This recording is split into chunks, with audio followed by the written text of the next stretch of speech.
Halo semuanya, khususnya nih buat kalian yang sekarang lagi duduk di kelas 10. Selamat datang di explainer visual kita hari ini. Ngomong-ngomong, kalian pernah kepikiran nggak sih kalau bank itu sebenarnya bisa menciptakan uang? Kedengarannya kayak trik sulap kan? Tapi percaya deh, ini bukan sulap. Ini tuh fakta fundamental banget dari sistem ekonomi kita. Hari ini kita bakal ngebongkar materi bab 3 kalian jadi sebuah perjalanan visual yang interaktif. Kita nggak akan baca buku teks yang kaku, tapi kita bakal ngelihat langsung gimana sih denyut nadi perekonomian kita sebenarnya bekerja. Coba deh kalian bayangin, ekonomi kita tuh bukan sekedar deretan angka ngebosenin di papan tulis. Ekonomi itu ibarat ekosistem yang hidup dan terus bernapas. Sama kayak air yang mengalir buat ngidupin tanaman. Nah, uang ini mengalir di dalam sistem buat ngidupin bisnis, ngebangun jalan tol, sampai menyejahterakan masyarakat luas. Disinilah lembaga keuangan, entah itu bank atau non-bank, bertindak sebagai jantung dan pembuluh darahnya. Biar makin jelas, ini dia peta perjalanan kita.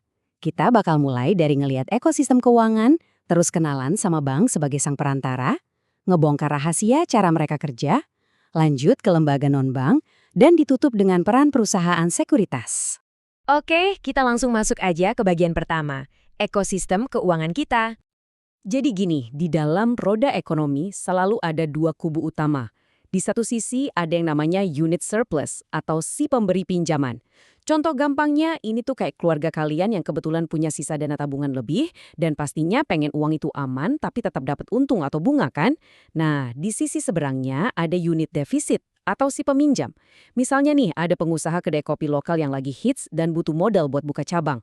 Dia butuh banget dana tapi pengennya bayar cicilan semurah mungkin. Kelihatan kan konfliknya di mana? Nah, buat nyambungin dua kubu tadi, dana dari unit surplus ini mengalir ke unit defisit lewat dua jalur utama. Kalau kalian lihat, ada jalur investasi langsung di atas, di mana duit langsung ditukar sama sekuritas. Tapi, jujur aja ya, kita tuh seringnya nggak punya waktu atau informasi buat nyari tahu siapa sih yang lagi butuh pinjaman. Makanya, muncullah pihak di tengah-tengah ini, perantara finansial. Mereka inilah yang menjembatani kedua belah pihak, bikin aliran uang jadi jauh lebih gampang dan efisien.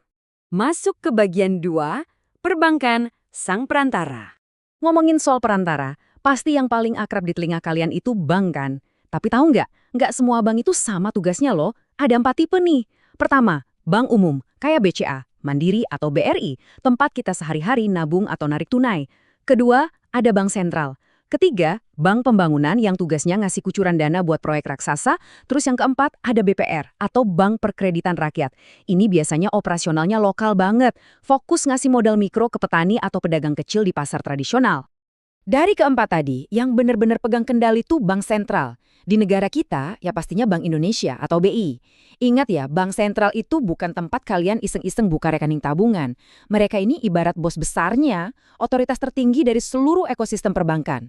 Tugas mereka super krusial, ngatur jumlah uang yang beredar, netapin suku bunga acuan, ngejaga nilai tukar rupiah biar stabil, dan secara keseluruhan mastiin ekonomi kita nggak kena inflasi yang lepas kendali. Sekarang kita masuk ke bagian 3, rahasia cara bank bekerja. Kita bongkar yuk rahasianya. Kuncinya ada di satu istilah yang mungkin agak kedengeran teknis, asimetri preferensi likuiditas. Jangan keburu pusing, konsepnya simpel banget kok. Gini, orang yang nabung itu pengen uangnya liquid, alias bisa ditarik kapan aja lewat ATM. Tapi di sisi lain, pengusaha butuh uang itu buat pinjaman jangka panjang, misal 5 tahun buat bangun pabrik. Nah, ini sifatnya nggak liquid. Bank menjembatani dua kebutuhan yang beda ini. Mereka secara ajaib menyulap tabungan liquid kalian jadi pinjaman jangka panjang buat orang lain. Hebat kan? Konsep sulap tadi itu sebenarnya berakar dari satu persamaan akuntansi yang paling fundamental. Aset sama dengan kewajiban ditambah ekuitas. Di dalam neraca keuangan sebuah bank, cara kerjanya unik banget. Uang yang kalian tabung, itu buat bank statusnya adalah kewajiban atau utang, karena kan mereka harus balikin duit itu ke kalian nanti. Terus aset mereka apa dong? Nah, aset bank itu ya justru pinjaman-pinjaman yang mereka kasih ke nasabah lain.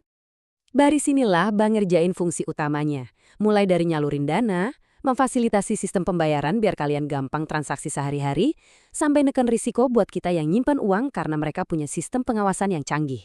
Dan ini nih puncaknya, penciptaan uang. Pas bank nyetujuin KPR atau ngasih modal kerja miliaran rupiah, mereka secara harfiah lagi nambahin uang baru ke dalam sirkulasi ekonomi kita. Tentunya semua ini mereka lakukan di bawah bimbingan dan aturan dari bank sentral. Lanjut ke bagian 4, pemain lain, lembaga non-bank. Dunia keuangan tuh luas banget, nggak cuma soal bank aja loh. Mari kita lihat garis batas yang tegas di antara keduanya. Bank boleh menghimpun dana langsung dari kalian lewat tabungan, dan mereka diawasi ketat sama bank sentral. Nah, kalau lembaga non-perbankan, mereka nggak boleh himpun dana dari masyarakat secara langsung kayak gitu.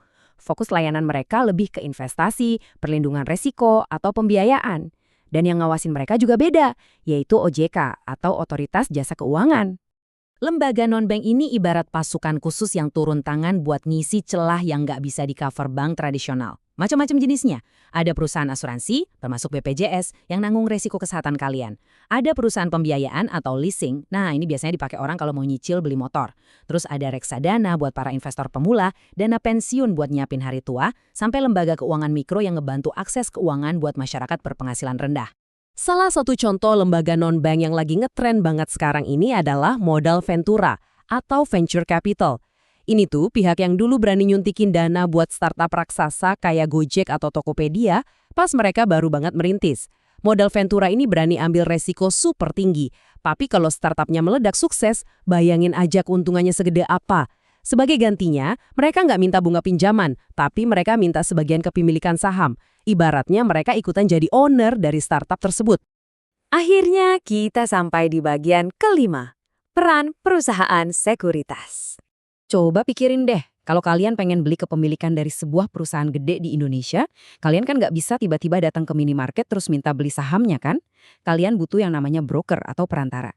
Itulah tugas perusahaan sekuritas. Selain jadi broker di Bursa Efek Indonesia, mereka juga bertindak sebagai underwriter, yaitu pihak yang bantuin perusahaan kalau mereka mau go public atau nawarin sahamnya ke masyarakat luas buat pertama kalinya.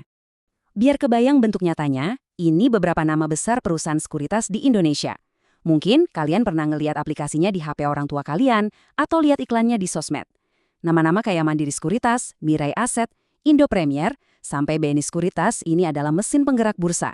Mereka memfasilitasi transaksi bernilai triliunan rupiah tiap harinya. Dan yang paling penting, mereka ngebuka akses investasi pasar modal bahkan buat masyarakat awam kayak kita-kita ini. Terus, kalau nanti kalian udah siap mau investasi saham, langkahnya gimana dong? Terstruktur banget kok. Pertama, kalian tinggal buka rekening dana investor. Kedua, rajin-rajin baca hasil riset atau rekomendasi dari aplikasinya. Ketiga, masukin order beli atau jual lewat HP, yang nanti bakal diterusin langsung ke Bursa Efek Indonesia. Keempat, ada proses settlement atau penyelesaian penyerahan efek yang biasanya butuh waktu 2 hari kerja. Kelima, kalian tinggal santai dan pantau pergerakan portofolio kalian. Gampang dan aman banget karena diawasi ketat sama OJK. Nah, teman-teman kelas 10, nggak kerasa kita udah berhasil memetakan keseluruhan ekosistem keuangan ini.